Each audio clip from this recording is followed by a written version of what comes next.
গত অক্টোবর মাসের ৬ এবং ৭ তারিখে বিগত কয়েক মাস ধরে সারা ত্রিপুরার যে লাগাতার যে একটা অস্থিরতা চলছে, এই অস্থিরতার কোথাও যে ট্রাইবেল নন ট্রাইবেলের মধ্যে অবিশ্বাস দ্বন্দ্ব তৈরি হওয়া, কোথাও দুই ধর্মীয় গোষ্ঠীর মধ্যে এই বিভেদ তৈরি করা, আরো কোথাও যে একই সম্প্রদায়ের মধ্যে দুই সম্প্রদায়ের মধ্যে বিভাজন তৈরি করা, এগুলি প্রায় কদিন বাদে বাদেই ত্রিপুরার বিভিন্ন প্রান্তে এগুলি একটা পালা করে শুরু হয়েছে। তারই অন্যতম একটা বিভৎস মর্মান্তিক অনভিপ্রেত একটা ঘটনা ঘটে যায় উত্তর ত্রিপুরার কদমতলা ব্লকে ৬ এবং ৭ তারিখ, এবং প্রায় একই ধরনের ঘটনা ঘটে পানিসাগর মহকুমার পেকুছড়া। আমি ঘটনা বিস্তৃত বলছি না, তার কারণই এটা সবাই জানেন। এটার পুনরাবৃত্তি হোক কোনো সৌবুদ্ধি সম্পন্ন মানুষ চায় না, আমরাও চাই না। এবং তবে এটা বলা দরকার কেন ঘটনাগুলি ঘটল। ত্রিপুরাজ্যের বর্তমান যে রাজ্যে যে সরকার আছে, তাদের যে জনবিরোধী কার্যকলাপ, প্রতিশ্রুতি খিলাফ, আরো নানা কারণে যত দিন যাচ্ছে বর্তমান শাসক জোট বা শাসক গোষ্ঠী তারা জনবিচ্ছিন্ন হচ্ছে। আজকে মুখ্যমন্ত্রীর কাছে গেছি আমরা ৩ জন, এবং তার কাছে সবটা উল্লেখ আমরা করেছি।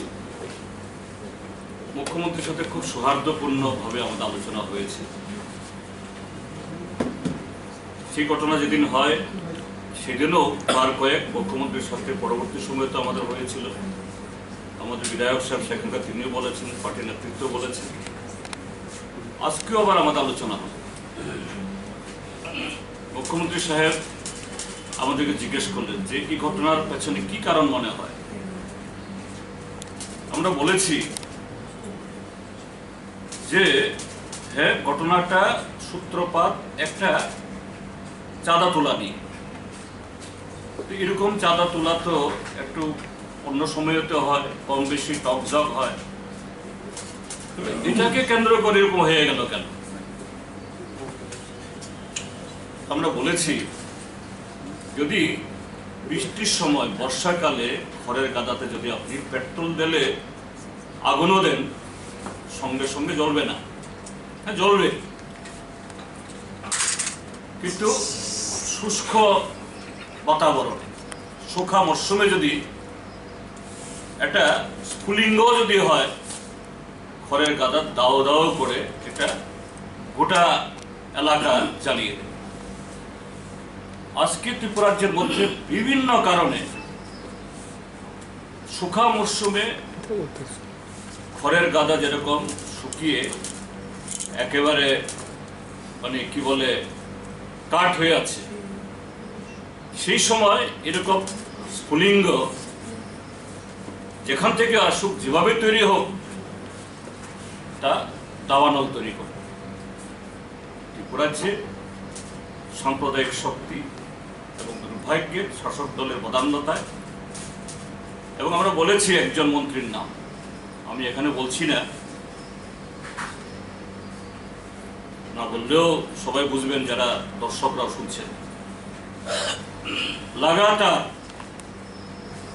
লাগাতার সাম্প্রদায়িক বিষ ছড়িয়ে যাচ্ছে, এবং সর্বশেষ সেদিন একজন বহিরাজ্যের একজন যুবক ফেরিওয়ালা নিজে গাড়িতে বসে থেকে নির্দেশ দিয়ে তাকে প্রচন্ডভাবে আহত করেছে। এবং শুধু তা নয়, সেখানে থেমে থাকছেন না সে ভদ্রলোক, সামাজিক মাধ্যমে কিভাবে লাগাতার বলে যাচ্ছে। আমরা আজকেও বলেছি মাননীয় মুখ্যমন্ত্রীকে, আপনার এই মন্ত্রী প্রবরকে থামান। আমরা জানি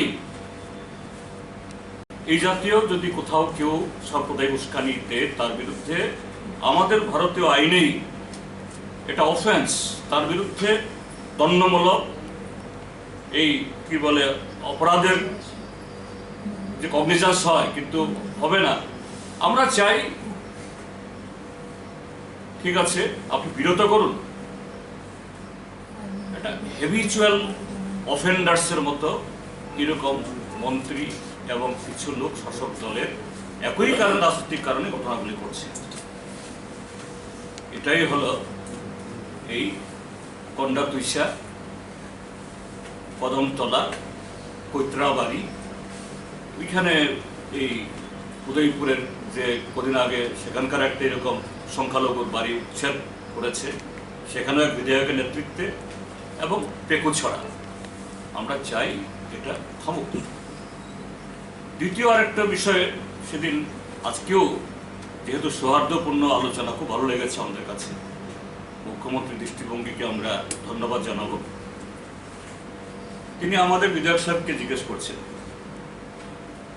সেখানে তৎকালীন সময়েতে যে পুলিশের এসপি ছিলেন তার ভূমিকা কি ছিল?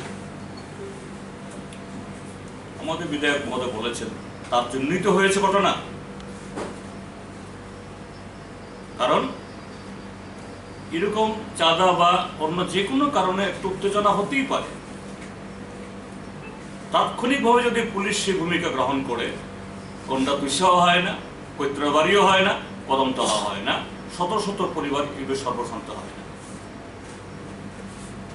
যাই হোক, সে অফিসারকে উদ্র করা হয়েছে। তো আমরা আশা করি মাননীয় মুখ্যমন্ত্রী এই ঘটনাবলী থেকে তিনি অভিজ্ঞতা অর্জন করবেন এবং ভবিষ্যতে এরকম যাতে ঘটনা না হয়।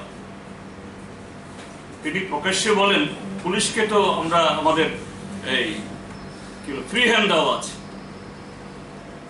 ফ্রি হ্যান্ড হলে পরে আমাদের বিধায়ক মহোদয় বলবেন কি ঘটনা সেখানে। এই ঘটনা হওয়ার কোনো কারণই ছিল না। যাই হোক, এই আলোচনা শেষে আমরা বলেছি যে আমরা এখন এসেছি যাতে আর কোনো ঘটনা না হয় এবং ক্ষতিগ্রস্ত পরিবারগুলোকে যাতে যথাযথভাবে সাহায্য করা হয়। আমরা জানি যে লক্ষ লক্ষ টাকার সম্পদ লুট হয়েছে, ধ্বংস হয়েছে, সরকার পুরো দিতে